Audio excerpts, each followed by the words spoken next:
although destroys the joint. Interlude. You been taking your drugs? Maybe. Okay. Welcome everybody to open. Oh, what number are we? 57. 57. Wow. Open mic night number 57. Makes me feel old. Add Kjell to the list of readers. True. Kjell, you have got something? Yes? Oh, She's singing a song she wrote. Are you singing? Yeah. Oh, very good. She is. What are you doing, Kjell? I'm doing a personal ad. If we do that first then. Oh, that's the bad thing about sitting in the front and everything else. Okay, welcome everybody to open mic night number 57. Wow. We haven't had a small group like this for a while. Still a good size, an intimate group. It's still a good size. So thank you for coming out on this lovely winter's night. Is it still windy? I haven't been outside all day since, I don't know, lunchtime. So I don't know. Yes. I got blown right across Greensboro. Felt like Dorothy. I said to the woman in the post office that I felt like Dorothy, and she laughed so hard. I was wondering if I was that funny. Anyway. So, I think we can have 5 minutes each tonight, Les. Right. So, my name is Blaise van Hecke. For those of, I think I have met everybody. I am co-owner of Busybird Publishing. Kev here is on camera. He's the other co-owner of Busybird Publishing. He will be recording all of the readings and putting them on YouTube. So if you don't want to be on YouTube, please let him know. Up the back is Les Zigomanis, our publications manager. He's our chief editor and an amazing author, and he has a book coming out very soon, so we're going to tell you more about that tonight. Les will be timing you, so you have 5 minutes. So he will ring the bell once when you have 30 seconds left. So that means, just to give you a bit of a warning, that if you still have 4 pages, then maybe you should wrap it up. Then at 5 minutes he will go ding ding. And that means, finish the sentence you're on. If you don't finish the sentence, we're going to get Oscar onto you. This is a vicious guard dog. Oh, it's shocking.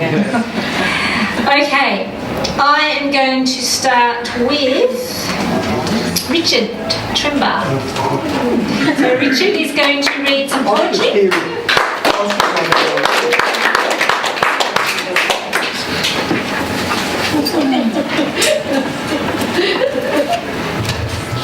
Thank you, Blaise. Now, I can't possibly write anything that lasts for 5 minutes. I'm struggling to write anything that lasts for 30 seconds. But anyway, so maybe I might have to subject you to several bits and pieces. The first of which is entitled, I Will Not Love You. I will not love you in a way that will destroy me, but yet as something pleasant in my life. I will not love you day by day or hour by hour, but oft times dreams of you will haunt the night.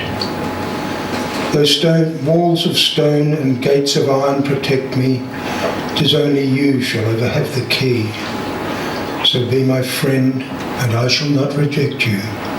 Enhance our lives by being you and me.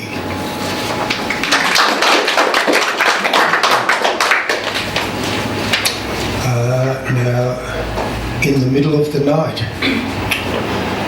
I wake into the twilight zone, my dreams drifting just beyond my reach. Go back to sleep, I tell myself. What was I dreaming? It's gone. What time is it? Still dark. A dog barks, just once, but it's enough. Awareness now, a rush of wings, close. The tree outside the window. Moonlight flooding through the branches across the floor. The owl, I see it now. Still, quiet, silhouetted in the moonlight, waiting, For what? Beside me, body heat. The soft moonlight caresses the warmth. In the middle of the night, anything is possible.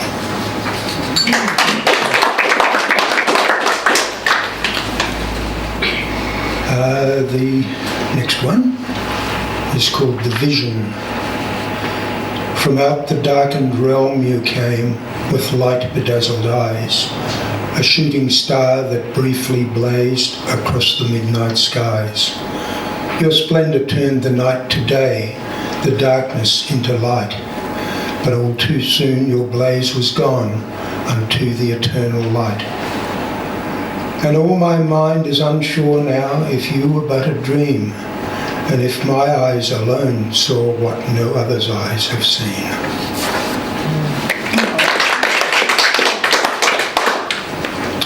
Now, this one is called Interpretation, and this can probably, there are probably some writers here tonight who can identify with the thoughts contained in this.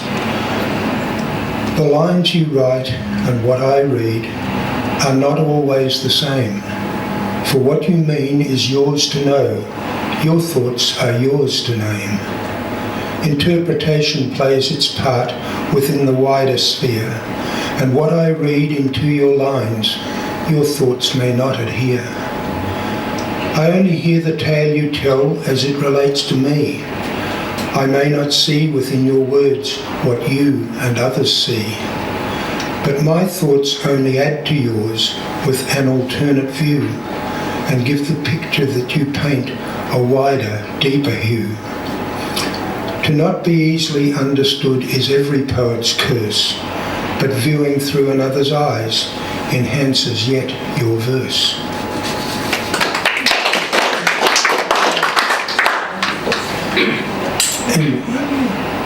I'll read this very slowly because I've got 5 minutes, haven't I? You've got 54 seconds. It'll only take 30. 53. Love waits. Leaving? Once you are over the horizon, it matters not. Sight is sight, touch is touch. Once I can no longer see you or touch you, distance is irrelevant. Love can stretch as far as it needs to. Love goes where you go. Distance does not diminish it. Love remains and waits. Good to hear all this new stuff of yours. You should do a book. And post it. Okay, now, some of you may know who Lezik is. Lezik is part of the Busybird family, and I have known him for, 11 years, roughly. I have lost track of how many books Les has written, but he's about to have his 3rd officially published.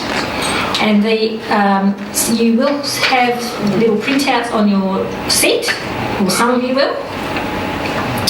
It is being launched on Saturday the 2nd of September at Buck Milligan's in Northcote. I think Les is going to... Sunday. Sunday's the second. Sunday, sorry. It is actually Father's Day. You don't need to go and see your father. Or have brunch or breakfast and then go to Les's launch. How's that? I've got the day planned for you. So, Les, will you come down and read for us? Do you need someone else to time you? No, I've timed it out perfectly. Okay, cool. The book is called August Falling, by the way. So, yeah, you know, it's probably a hard truth that you're going to find out one day, but none of your fathers love you. I love you. So, Who's told me? who's timing you? Who's got the bell? Why don't I forget this, please? So, this is from my new novel, August Falling. And should I get to the first page? This isn't a love story. It involves love and things related to love, but it's not neat, it's not easy, and it's not straightforward. Life rarely is. Love never is. At least not how I've known it. The problem is it's so easy to get loaded up with preconceptions. Somebody might even seem like the sweetest person alive on first impression. Oh, they're not so nice. They could be a serial killer, but they seem nice. People are judged as sweet or kind or arrogant or any number of things based on that first impression alone. A narrative might even evolve. Like if that woman in the booth across from mine, 60-something, robust, brows peaking in disapproval, and wearing a dress that has a floral pattern better suited to curtains. Just another of the cafe's everyday patrons. Opposite her sits a kid, can't be more than 8, the comical scowl on his round face directed at a forlorn sandwich, a bite taken from one corner. The woman is stern, probably the kid's grandmother. Doesn't do well with children. Her own daughter got knocked up straight out of high school. No, in the last year of high school, and had to drop out. Now, her daughter's future is ruined and she works some factory job while grandma has to take care of the kid. And grandma doesn't like it. She thought she was done with kids. A young waitress slinks over, her uniform, a black shirt and black pants too tight, and the front to whatever etiquette the cafe requires. Grandma's face is hard. A smile would see that face crumble until all that would be left is a dilution of grandma's life, an accumulation of missteps, failure to take the chances she should have, and bundles of regret. Well, that's what I imagine. That sandwich okay? The waitress asks. Could you bring him some ice cream? Grandma says. The boy sits up straight. Chocolate? Grandma smiles. Her face doesn't break. Years fall from her. The hardness sheds, like a dog molting a winter coat. Chocolate it is, she says. I'll be right back, the waitress says, and struts back toward the counter. A new narrative takes hold. The woman's a doting grandma and spoils the kid, much to the chagrin of the daughter. I lean back against the window. Outside, the afternoon traffic ambles by. Buildings are posts of grey, the palette of the Siri dreary and lifeless. The cafe, Charisma's, is no different. Utilitarian, a strip of booths extending into a promenade with a checkered floor that makes me think of playing chess without knowing the rules. People dock at small round tables, an array of so many different faces, so many different dynamics. The 40-something blonde in the stiff business suit with a handsome younger man wearing exquisitely clipped designer stubble. 4 teenagers, 3 of them laughing, the 4th with a pimple so big on the bridge of his nose, it's a dampener on his joviality.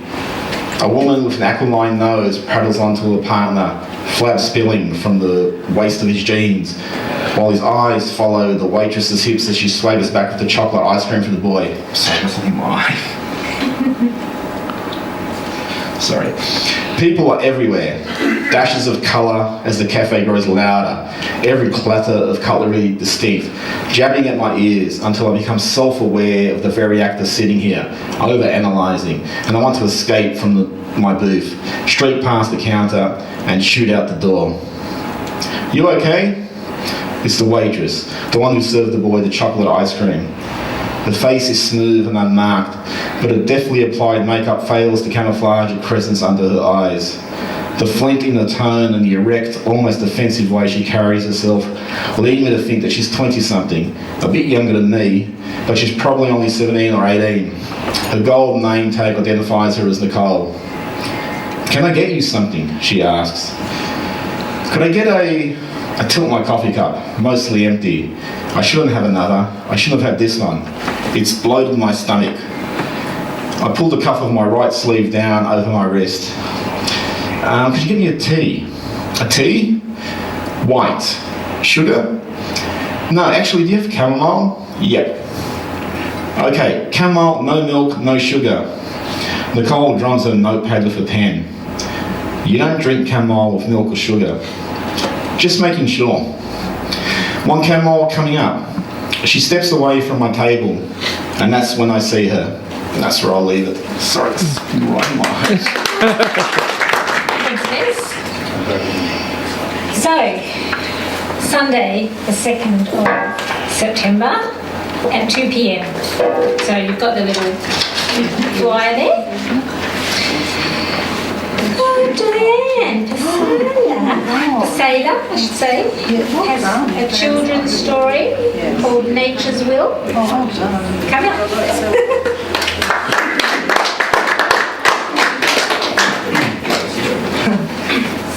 Okay, hello everyone. All right. Frankie, we haven't been out this far before. Mum will get mad, says Anthony, riding his push bike alongside his brother. The boys are on their second week of holidays with their parents. The country is a great place to relax, away from the hustle and bustle of city life. The country folk are so friendly and not a person goes by without calling out a greeting. Don't worry so much, says Frankie. She said we could go riding for an hour. When she says that, she knows we'll be back in an hour and a half. The weather has been perfect until the severe storm last night.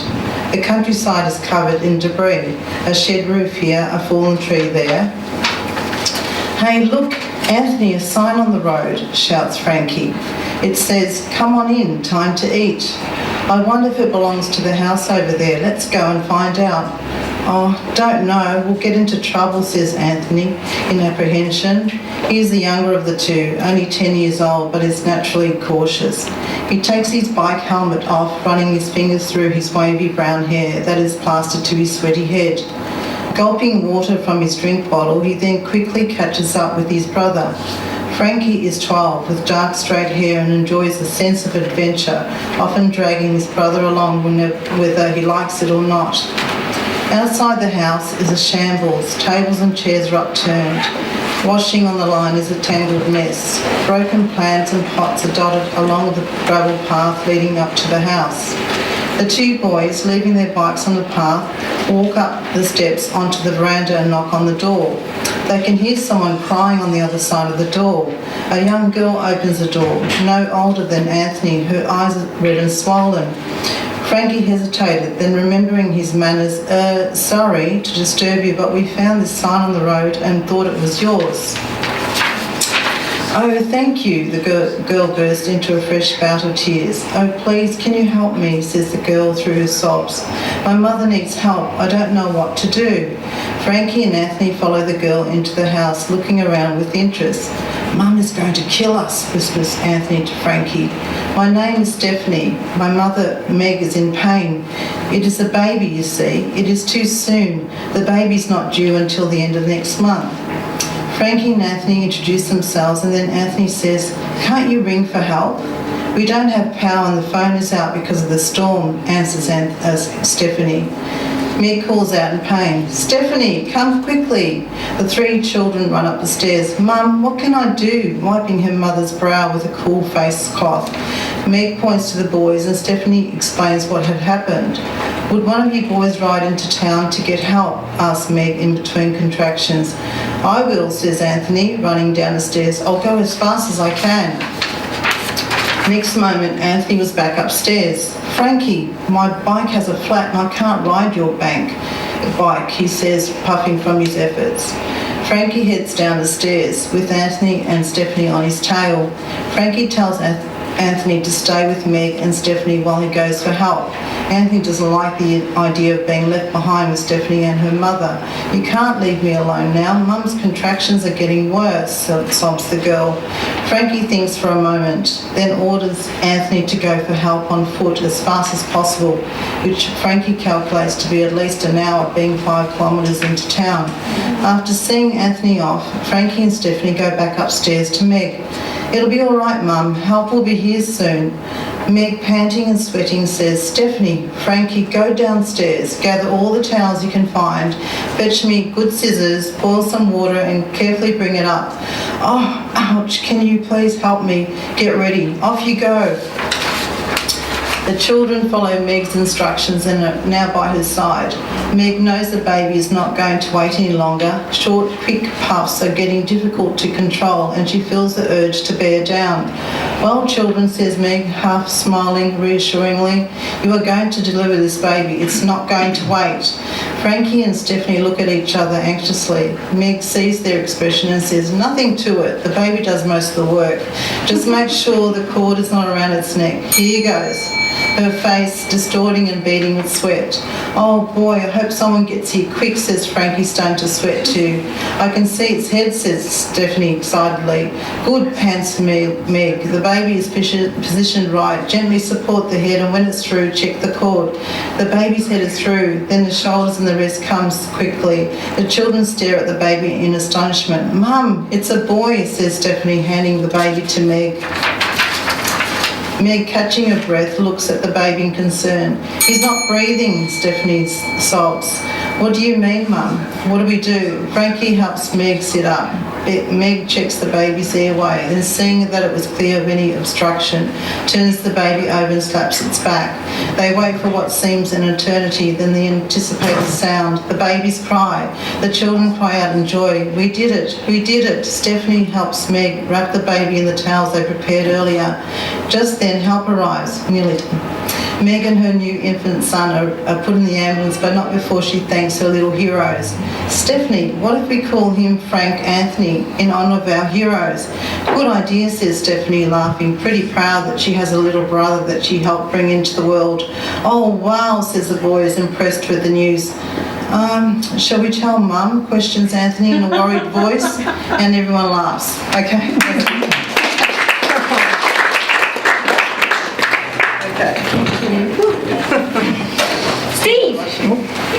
Steve has some prose. Frustratingly fabulous. Okay, this is another one about the kids. So, I am blessed with 3 frustratingly fabulous children. I love them dearly, but there are times every parent knows that children can be immensely frustrating. They test the extremes of your emotions. In an instant, you can go from loving them so much you think your heart will burst to wanting to throttle them, Homer Simpson style. But why you little? But mine can also be truly fabulous. My eldest daughter Bridget will be 21 in October. She was deeply impacted by the loss of her mother. She dropped out of school and has struggled with depression and anxiety. But about 18 months ago, she found a new life purpose in the art of cosplay. For those of you who don't know about cosplay, it's where an artist takes a character from works of fantasy in films, or TV shows, or computer games, and brings them to life. Now, people who create these characters that my daughter cosplays are mostly young men who are nerdy gamer types and will never have a girlfriend. And the characters they create have the attributes that they want to see in their ideal woman.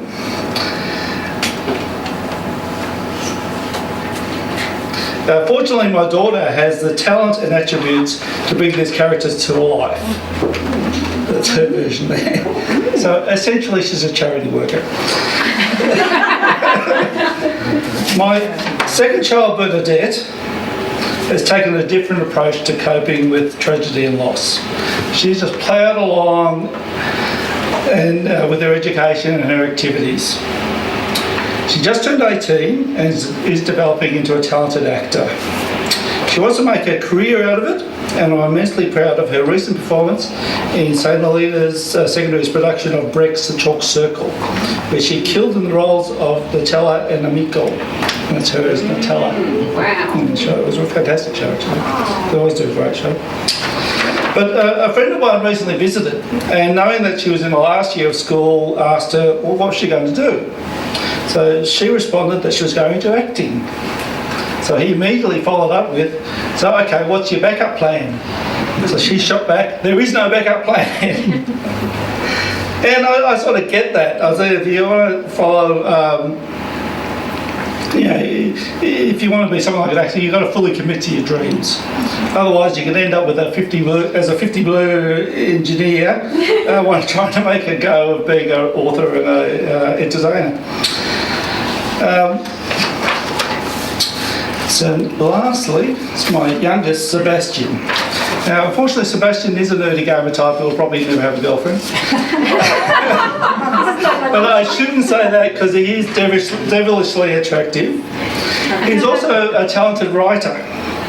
And although he doesn't like reading, which he likes writing, but he doesn't like reading, which I think is a bit odd. He has his father's curly hair. Yes, it's not going to end well for him. Thank you very much. As I say, if you have a backup plan and you won't actually commit to plan A. Rosemary is going to come up and read an essay called Regret. Actually, it's called On Regret. One regret? On regret. I forgot to write the on. Okay.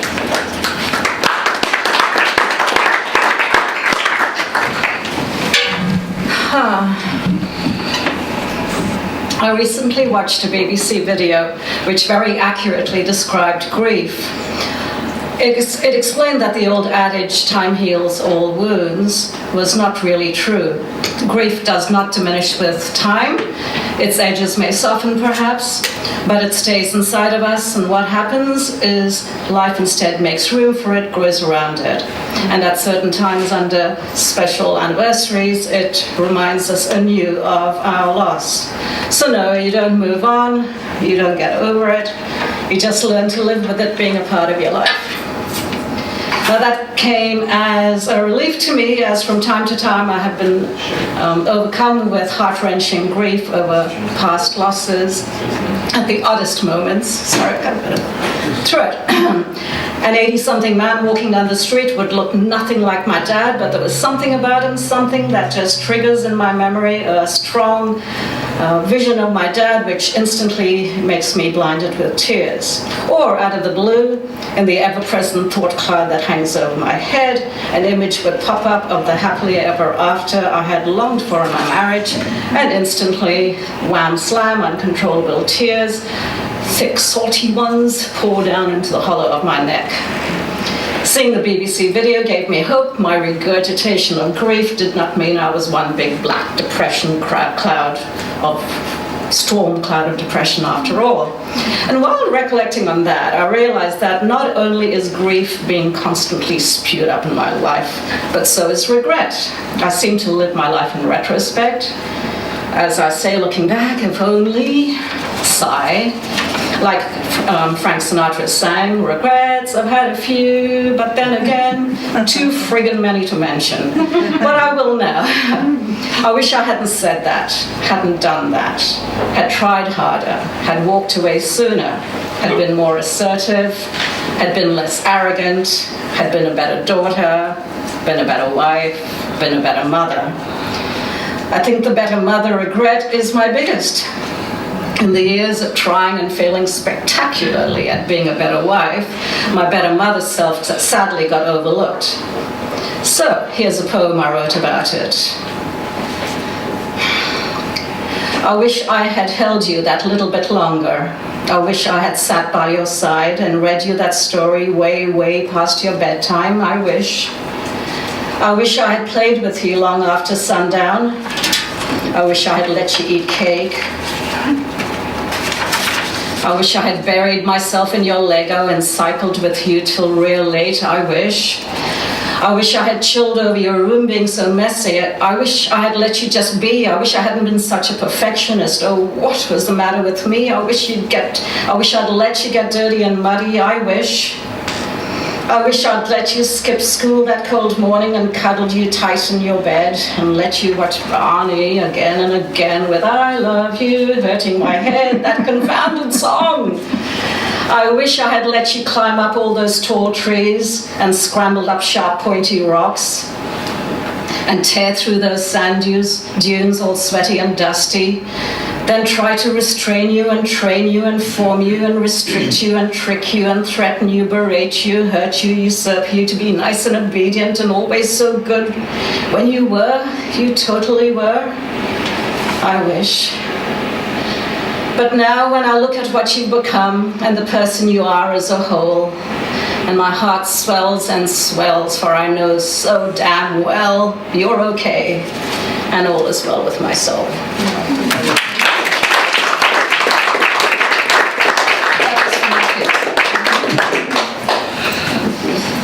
Thank you. Gay. Just after I'm having a cry. What better time? What better time? Yeah, what better time? No running now. Don't worry, I did that in front of everyone last week. I couldn't find a tissue. Bloody Kev. Sorry, Kevin. Yeah, it was Kev's fault. I had something in my eye, Liz.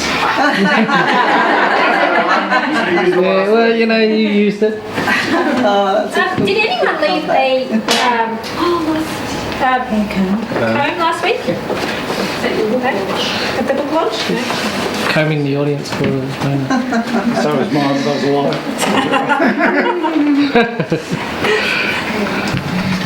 I'm not prepared at all, am I? I'm sorry about that, everybody. Hello. Hello.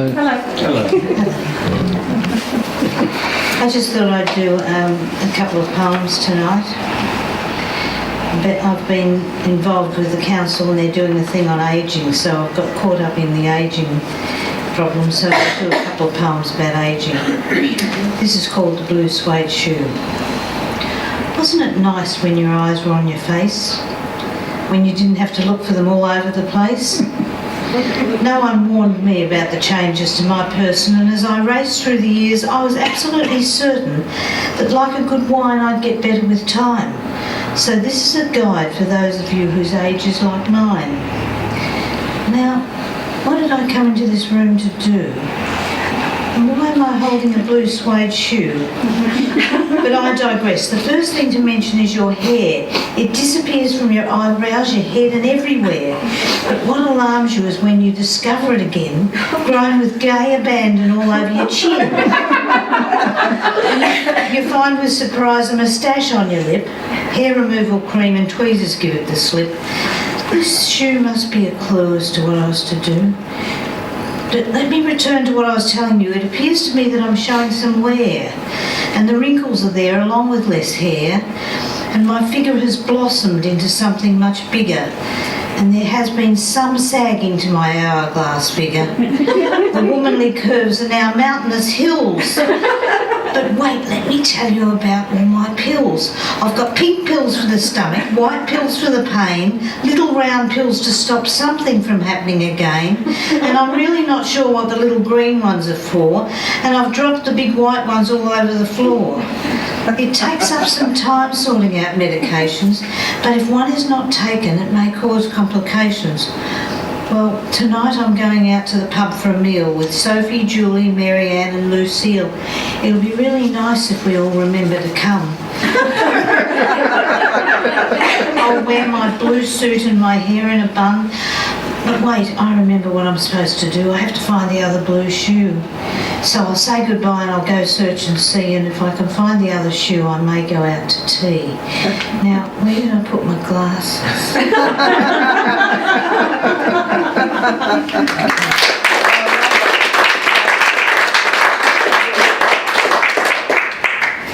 Now, this one is one about my husband and I in the garden, which is not a very good place for us both to be at the same time.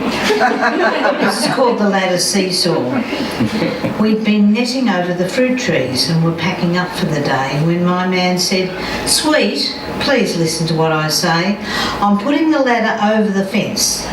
And I don't want you taking offence, but I want you to hold it still and that's all. You're standing on high ground and you may fall. So just leave it be and don't fool around. I don't want you and the ladder falling down." Well, in an act of defiance, I made my mistake. I really should have left the ladder for him to take, because as I lifted it up high above my head, it swung madly backwards, filling me with dread. It gathered momentum and much to my surprise, the front came up at a speed its weight belied. Meanwhile, the back came crashing down, and with my head between the rungs, I looked like a clown. The ladder started to slow to gentle sways, but you should have seen my man's gaze. Eyes protruding, face bright red. "Didn't you hear anything I said? Don't move, he cried. Please stay still. As I could do nothing else, I said, of course I will. How do you do the things you do, he says. Don't move till I get back to you. So there I remain, the breeze gently on my face and my aluminium necklace firmly in place. All this fuss about a ladder left my man quite cross, so I guessed I needn't tell him that I'd carried the ladder lots. Now my man says we're not growing fruit anymore. From now on we're going to pick our produce from the store. That happens, of course. We had another time when we were picking trying to get the fruit off. Well, you've never seen anything like it. All the birds were there trying to get the fruit. And they started to peck him when we tried to get them out of the netting. And he's screaming like a girl saying, stop it, stop it, stop it! As if the birds could understand him saying, stop it, stop it, stop it. Well, I'm finished, am I? Was that one twin or two twins? That was one twin. I can do something else? 20 seconds. 20 seconds. 20 seconds. Get off. I'm going to ignore that. I'm going to do it very, very quickly, my last one. A cacophony of bips, beeps, bells and announcements, the swishing of opening and closing curtains, the whir of wheels and quickly tapping feet. We had arrived at the hospital. I'm not going to take a notice. Hello, my name is Sally and I'll be looking after you today. I'm just going to take your blood pressure if that's okay. Can you tell me your name and your date of birth? Can you tell me what happened today and for what it's worth, do you know where you are? Hello, my name is Sharon and I'll be looking after you this evening. We need to do blood pressure, ECGs and oxygen reading. Now breathe deeply, sir. Your hands are freezing. Would you like a blanket? You are quite cold. You really are doing very well for a 95-year-old. Hello, sir. My name is Renee and I'll be your nurse for the rest of the day. Can you tell me when did this problem begin?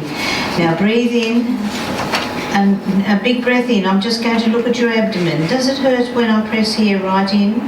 Hello, my name's Leanne and I'm your nurse this morning. Do you have any chest pain? Is there any bleeding? When did this begin and how long did it remain and what have you taken to stop the pain? Hello, my name is Sally. I think we've met before. Now if you'll just swing your feet out onto the floor, we're going for a little walk. Just lean on me, don't try and talk. Here comes your lunch, soup and roast pork. Back to your bed. But you haven't said, how's that dizzy feeling you have in your head? Hello, my name's Janet. Thank you.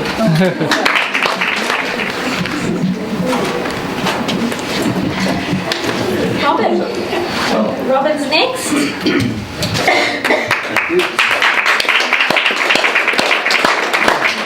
Robin has some observations.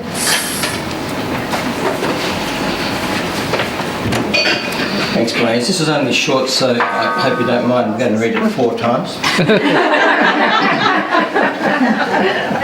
I'm already in trouble, so you can It's called The Gift. I like observing people, and this was an observation I made in the early 2000s. A white grand piano. A straggle of shoppers listlessly milling around in the city arcade, waiting.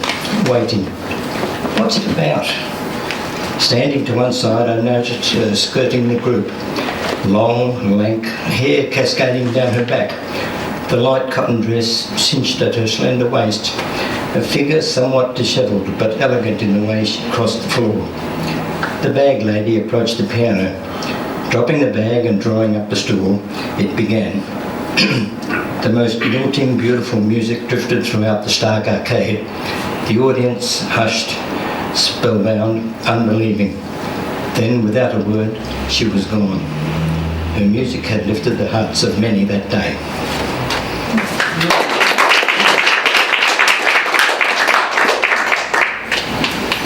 Thank you, Robin. Coral is going to read a short story called, is it called Travel or About Travel? It's from my Tassie book. From the Tassie book? Cool.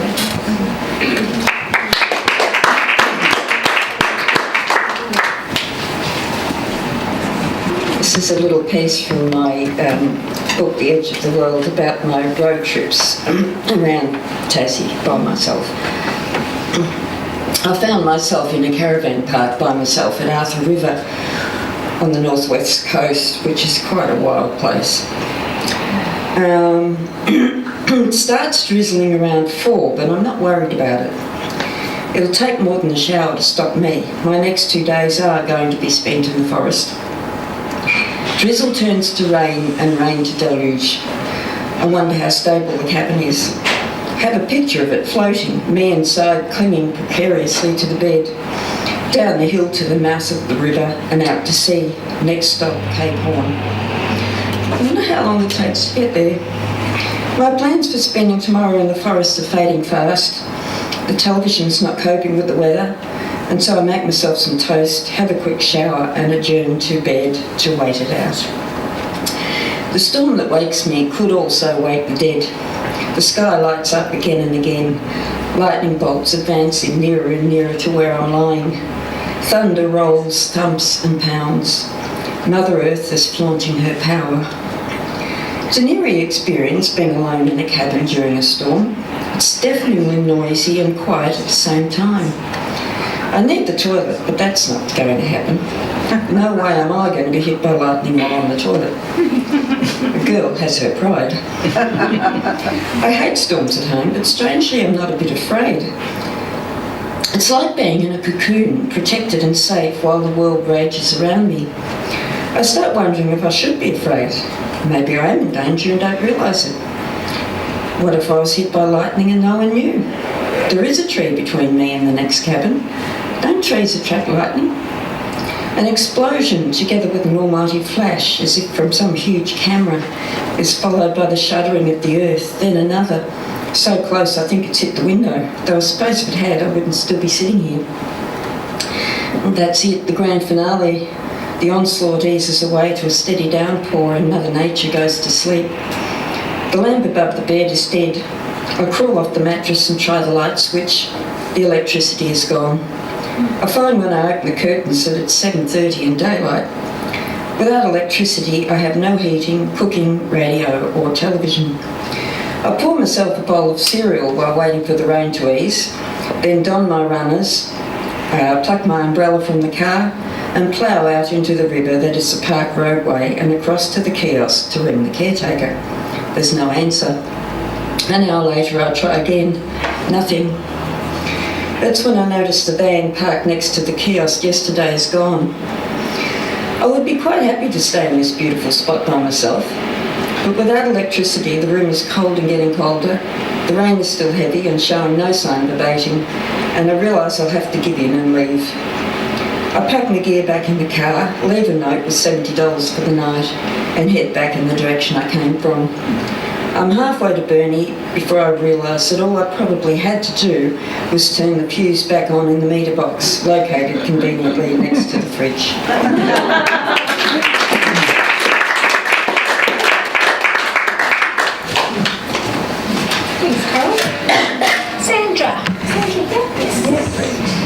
Sandra is going to read a piece called Reflections.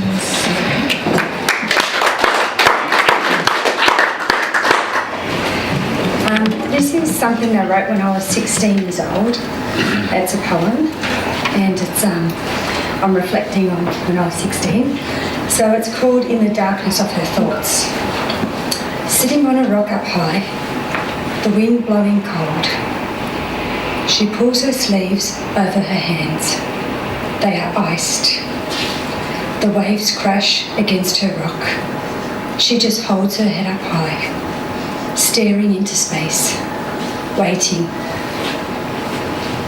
for every minute to pass, waiting for the next hour, for the next day, the next week, the next year. Always waiting, but nothing changes. The wind still blows, the waves still crash. Her mind still wanders. She is cold, she is alone, she is me. When I was 16, I wrote all these poems and I colour-coded them according to moods. And they're all a lot really, really sad. Some of them should never see the light of day. But if I could go back, we all would love to go back, wouldn't we?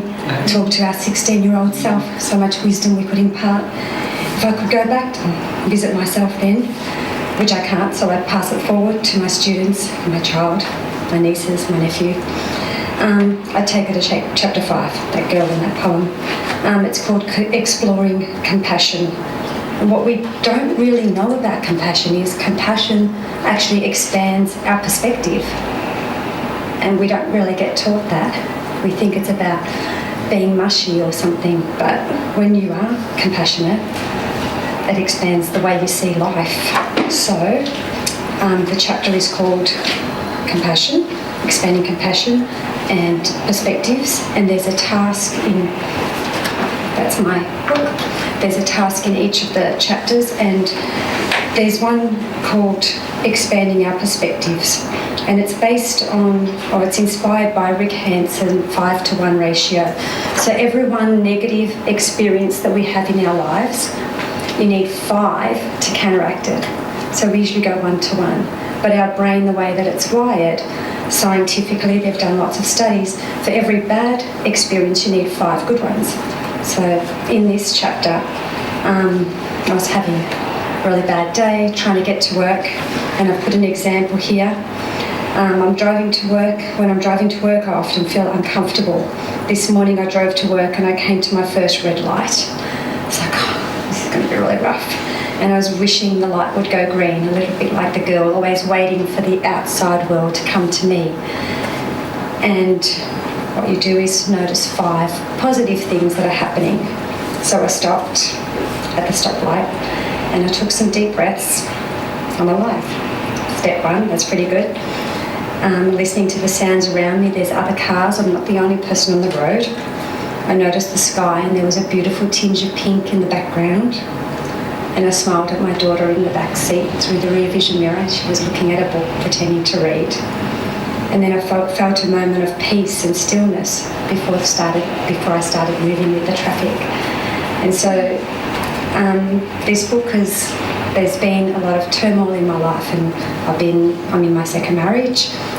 First marriage didn't work and had a miscarriage in that one, and then in my second marriage had lost about 20 embryos. It took me 8 years to get a daughter with a stillborn in between. But I'm so grateful for all those rough moments, because without that, I would never be able to give my daughter and the students that I teach all the love and compassion and everything I've learned since. So that's it from me. Thank you, everybody. Ilonka? Is it Ilonka? Ilonka? Yeah. Would you like to come up and read your book? First time here. I've been meaning to come for like 2 years since I found out about it. I just haven't got around to it. Glad you came. So the reason why I wanted to come was because my son had written some really amazing poetry about a year or 2 ago. And so I was going to have him read it, but he always has scouts on Wednesday, so that's why I'm late as well. But I thought, I'm just going to bring it and I'm just going to read one of his poems and then I'm going to read some of mine. So he was only 10 when he wrote this. It's just funny. Mitch in the ditch. Once there was a cat called Mitch. He liked to roam in a ditch. He found a penny, which turned into many. Now they call him Mitch the Rich.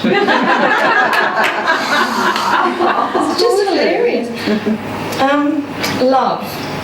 This is another one by my son, and I'll stop. Love is the smile in your day. Love is the sticky treacle on your tart. Love is your French croissant. Love is your cup of sugar on a sunny day in the fresh country air. All right. The rest of them he can read when he comes. I'm not sure what your age limit is. There isn't any. You just have to watch for any of our swearers. I have a feeling my son is okay. I wrote this. I did like a poetry workshop, and we had to do like a nursery rhyme.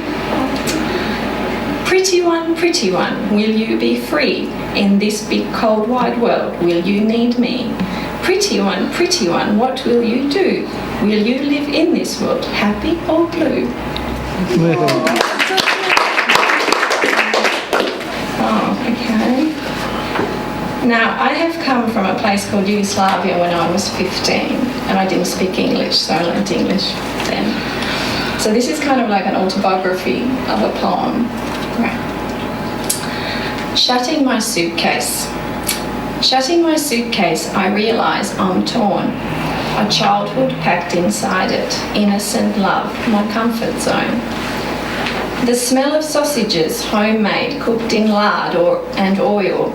Friends, neighbours, my cat, my dog, my favourite spot. Sitting on the window ledge, picking apricots, consuming them with such gusto, I could touch the world from there. In my mind, I could be and do everything and anything. It was a child's mind, unspoiled with a positive light, until it was time to leave everything behind. Then my little safe world slipped away in an instant.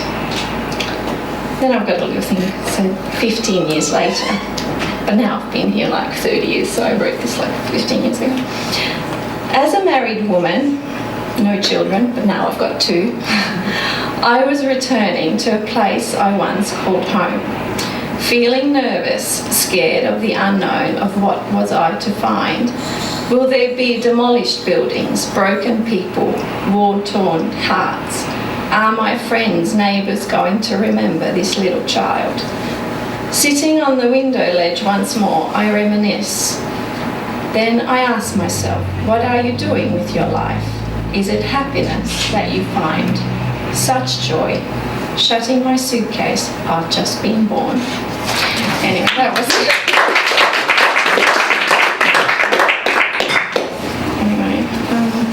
I don't know, it depends on how much time. Got 90 seconds. Okay, time. Time is speeding up. Thinking of tomorrow, too busy for today. Birthdays seem squashed closer together. Fewer moments spent admiring. No time for play. Time keeps racing by. Pleasantries are omitted. Too busy minds. Not enough hours in a day. People say, it is us who have changed. Time remains the same. Time was slow once, playing in the sandpit, doing homework. The day just took years to end. I wish to return to that. Husband home, no time to chat. Right, there you go.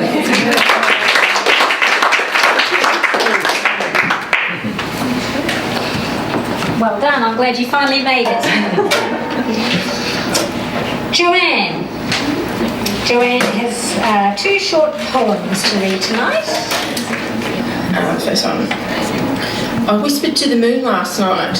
She knows what moves me. She knows who shapes me. She holds my heart close as I hold yours close. Lean on my intuition when the time's right. Moon whispers back. Time comes to express love, to rest in hand in mine. I colour the days in spice salts when I can coat your spine and roll you divine. But first, to burst at the seams, my creative passions, my love print. I've got to tell you what it's called love print. The second one's called Destiny.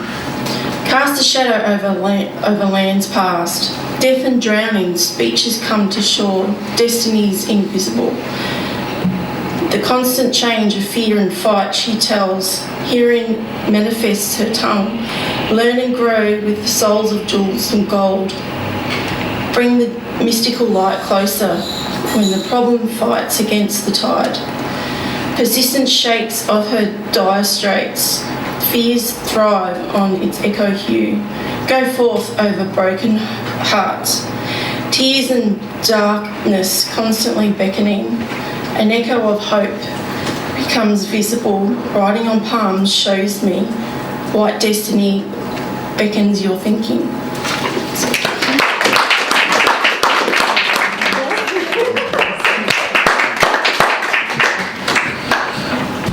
Hi, my name's Kjell. My thing is true stories. This is not something that's happened. It's something that I hope will come true. It's called Last Stop. It's a personal ad. I'm an empty vessel looking for a soulful partner who has been looking for a place to park her heart and is ready to make me their last stop. About me. My age. Does it matter? Yes. Well, I am older than most, but the plumbing has been updated and the electricals rewired, giving me abundant energy, just in case you thought I'd run out. Appearance. I'm understated from the outside and may blend in or even out of sight, but I'm exquisitely maintained, and if you look closely at my skin, you will see not a crack, and if you take a moment to look into the windows of my soul, you will see they are like LED lights, as detailed as kaleidoscopes that change on the turning of the day to night. I'm strong-boned, yes, and earthy by nature. Height? All I will say is that I sit up high and you will enjoy my view of the world. But it's the inside that counts, isn't it? Well, I've been around a long time and you will no doubt see the signs of the lives I've lived. A heart like a cast iron stove that indeed is hard but is central to my wants. A good-natured disposition as pleasant as a sunroom and a smile as wide as a veranda. But rest assured, I've kept up with the times and know that old values and new ways are the making of deep comfort. So while I'm hardened against the elements, I know that modern chivalry is a blend of holding the door open for you and handing you the power tools when they come unhinged. And sometimes, please remember that, as strong as I am, I will need you to repair me. I've been empty a long time. Why, you ask? Well, it's not that others have not inquired after me, through friends mainly, gauging eligibility and soliciting a blind date.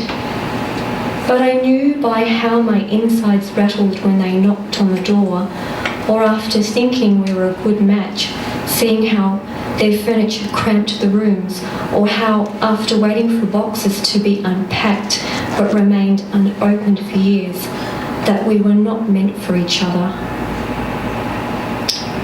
For I need you to be unpacked in me, completely. Not lay roots, no, I already have the strongest foundations. Not a dropping of anchor, for even ocean liners sail away. What I need is for you to feel that when we are together, you are somewhere where everything is all right, even when it is not. So, if you're interested, there's no number to call, no application to fill, no email to send. I will find you. I will hear of you. And when you reach the door, there is one sure way to know if we are meant for each other. You will knock, and if there is no echo, you will know that you are home. Looking forward to meeting you. The house on the hill.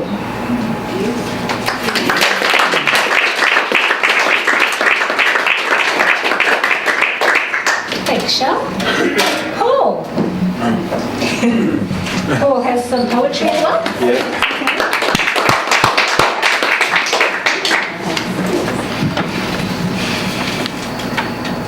Okay.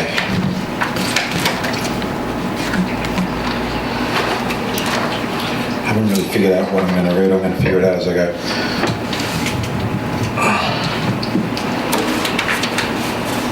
All right. Tell me what to do. Okay, I better just do something here. I'll start off with this one. It's kind of very vaguely based on a poem by Lawrence Ferlinghetti. This is called Autobiography. I'm 18 years old. I'm actually 100. In my spare time, I like to argue with my girlfriend. I'm the last cigarette in the packet these days. I wash dishes, asleep by midnight, up again, shave. I prefer to avoid humans, but I go insane if I do, so I show up again the next day, like leftovers. Sometimes I think I've seen all there is to see and know all that I want to know, But then my girlfriend explains to me exactly how I'm full of shit, and I have to admit she's probably onto something. I have shelves of books offering sage advice. Can't bring myself to read a word. I'm happiest on my feet. I like water birds, ducks, geese. I eat a spinach roll. I laugh during sex. I am and I continue away from conception, and I can't stop pushing. I'm giving birth to myself. This one.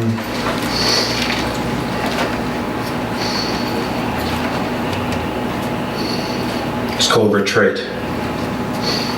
I'm kind of on a bit of a theme here. I broke up with my girlfriend of 6 years recently, and yeah, you'll see. Retreat. Today I drove on a suspended license through the Niggle and out of town. Turned near Balan. Took the back ways. Old Corbett's Road. Dredge track. Pissed in a derelict house. Trespassed at Moorabool Reservoir. I'm trying to relax. Walking along, nature, God, etc. Talking to you. Can you beat that? Wound up at Rockland Ashram. A monk signed me in. She looked at me severely. Kind of glad to go to my room. But the silence, it buries me. When I returned for the first time, your face revealed me as an apparition. I held you and felt your body weight in tears. Now we're separated, but together, and things are never easy. I want you to know I'd come to you if I could, but I need to be still now for a while and see what comes to me.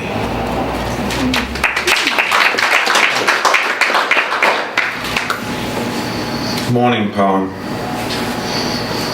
I think it might be beautiful out there. I should say I wrote this like literally in bed. I wrote this the second I woke up, but I had to alter it at the end of it kind of later on. But morning poem.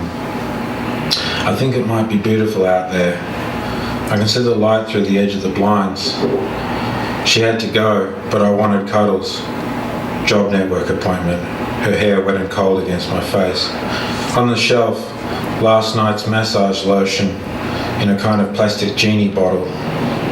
It's too early for this. My brain and eyes are differently focused. Sometimes I get afraid of what I might find in the mirror. The family male pattern, baldness, a retreating sense of who I thought I was. Outside is a strange counterpoint. A man gently hammers. A bird sings. Whatever was isn't now. And I've lost the last line. Whatever was isn't now. Whatever was isn't now. And love comes and goes. That's right. I've got an old copy.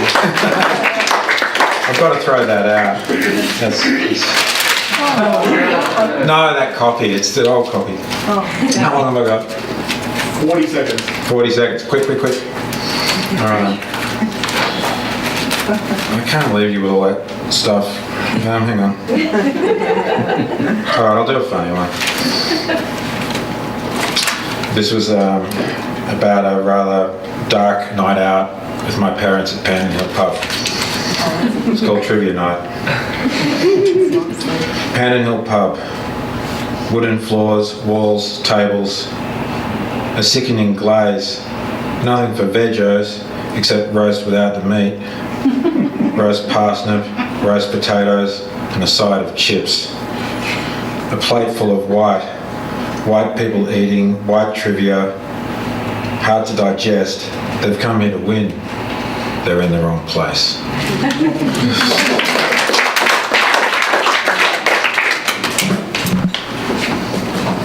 Paul? I wanted to remind people of our Karma King Lake writing retreat. It's not this weekend but the next. If you were thinking of coming and you're finding that the cost of it is prohibitive, please come and have a chat with me. We might be able to work something out. I'm going to read from my book that was launched last week. This will be the door prize. If you already had a copy because you came last week, you can still have one if you want to give it away. You can have a soft copy, or if you really don't want one of mine, you can have Les's book, which he has kindly donated. So it's a win-win, by the way, I think. So my book is called The Road to Tralfamadore is Bathed in River Water.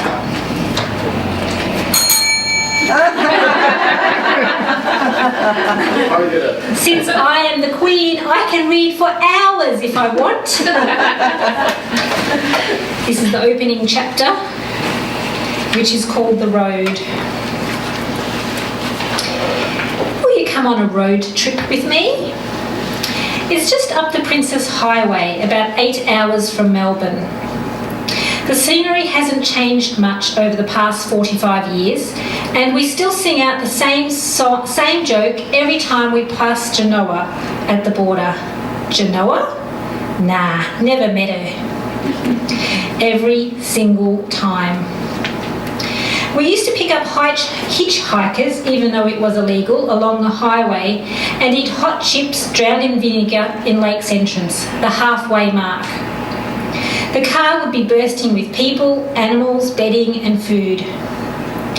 The turn-off is at a small highway town called Cabargo. We'll follow some dirt roads, so wind up your windows or you'll choke on the dust. It's picture perfect here and could be somewhere more exotic, like Switzerland. But this is dairy country, home of Bega cheese. We're over the causeway now, starting the slow climb up the mountain. If we're lucky, we might see a dingo or a lyrebird. Can you feel the difference in the air? The crispness?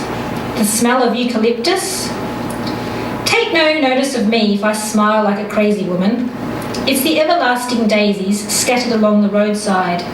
Their yellow heads remind me that I'm almost home. Okay, we're near the top. To our left is the road that continues up to the fire tower. From there you can see the coast. If you're a fisherman, that's the place to go. The coast, that is. That's where you might see dolphins and whales. Serious fishermen, and women, come from all over the country to fish there. It's much more showy and glamorous, the sea, but it doesn't lure me. Now we'll go down into the valley along this narrow pitted road. This road is excellent to work your core muscles. No gym membership needed. Just hold on to your seat as we navigated the rugged terrain. Don't worry, my old Subaru has done this many times. I'll just put her into low-range gear. See, she's purring. Many non-four-wheel drive vehicles try this trip, but they don't handle it too well. There are 5 creek crossings, but it'll be fine so long as they aren't flooded or a tree hasn't fallen across the track. That's why we always carry a chainsaw. After the last creek crossing, we pass the gate. We're officially now on Tralfamadore. To our left is a Toucan Club. That's where Anando, Maddie, Bretsky, Pooj, Bhavana and Dinesh lived. It was called Tent City first. Then there was a fire and they had to rebuild. As we follow the road along the ridge, we pass the mine flat. You can't see it from the road, but Prem and Shri built that mud brick house down there. A couple more valleys and turns and we'll pass the sugar shack. No one can agree who built that place. Next to that is Dinesh's house. Then there's Margaret's place, which Neha and Garimo built down in the valley. You can't see it either, but we'll walk over there sometime. Near Margaret's is a school flat and the remains of a schoolhouse that never had a school. There's our place. Do you see it through the trees? Can you see how the creek curves around to join the river? We'll stop here first to say hello to the river. I always do. Be still. Listen. Can you hear it? It's my younger brothers, Billy and Kuzi, and me in the creek bed. We're lean, naked and barefooted, monkeys scampering over the rocks. We laugh as we chuck stones into the creek, damming it up and taking tadpoles and small frogs as hostage. We'll spend all day building the fortress, the sun baking us. Our dog, Cloud, stands guard for a while before taking his woolly body into the shade. There, listen. It's the creek gurgling underground at our feet. Up behind us is the house, an island with the creek on one side and the river on the other. There's Maddie and his sister Anando perched on river stones. Their wet skin glistens. They take a slow drag on a joint and nod to each other.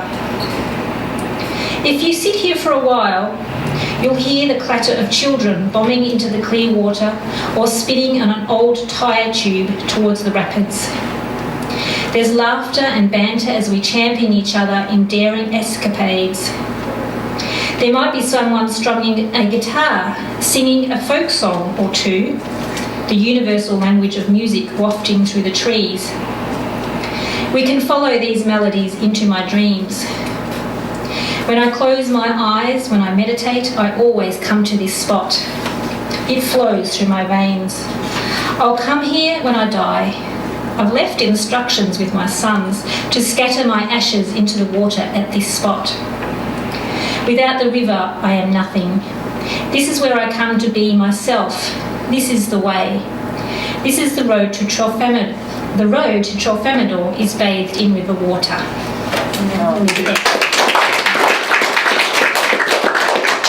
So we need the tickets. Oh, So get out your raffle tickets. Has anyone got any announcements or any events they want to tell people about? What about your in Canberra? In oh, isn't that really? What have you done to these tickets? We've got the book camp in October also. Yes, okay. We do have our events on our website, but in October, Les and I are going to be running an all-weekend book camp. So it's like a boot camp for writing and publishing a book. So you'll learn how to plan and write your book as well as how to publish it. That's in October, the 20-something, 21st, I think. And then... what was the other? I'm going to be in Canberra on the 1st of December with another lady, and we're going to be talking about the value of stories, as well as what to do with your stories once you have them written. So there's lots of things happening at Busybird all the time, so keep an eye out on our website. And we also have, I don't think it's actually on the table, but we do have a mailing list if you want to put it on your name on the list to get our monthly newsletter. Anything else? You're right time. Yes, yeah. On a totally different subject, I saw a movie the other day which most of us as writers will probably enjoy. It's called The Wife, and it's the story of a guy who's about to receive the Nobel Prize for Literature and his wife. Oh, cool. And, without giving away anything further than that, I think that a lot of people who are writers... Is it actually at the movie somewhere? It's at the movies now. Cool. Yeah. Sorry.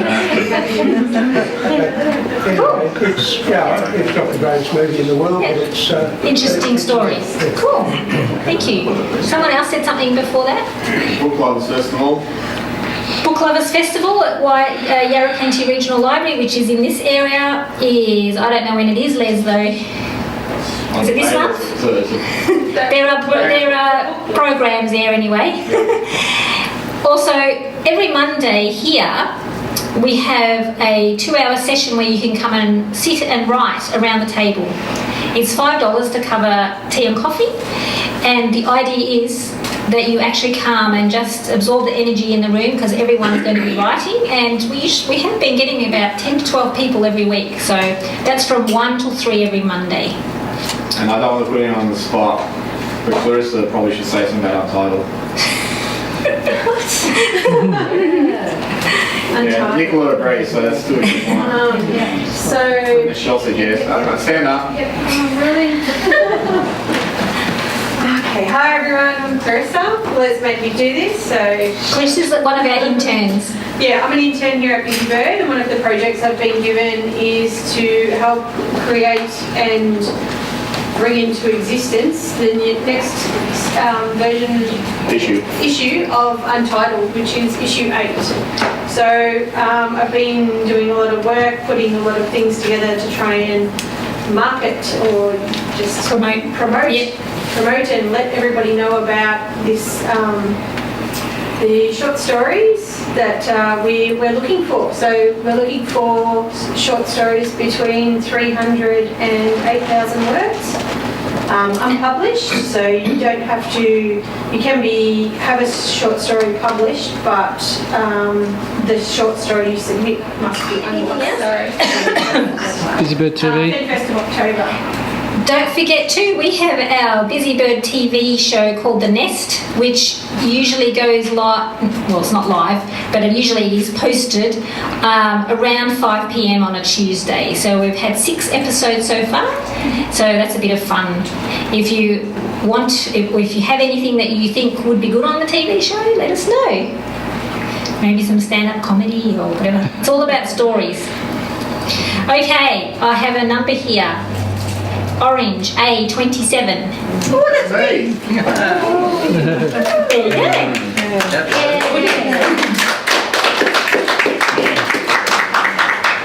So, thank you everyone for coming. Please stay around and have a... There we go. Congratulations. Feel free to have tea and coffee or more wine, whatever. There, I think there's plenty of wine. We haven't got Val here tonight, so she hasn't drunk all the wine. There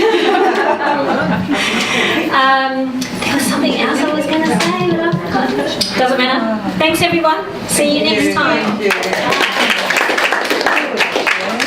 That's a lovely story. Oh, thank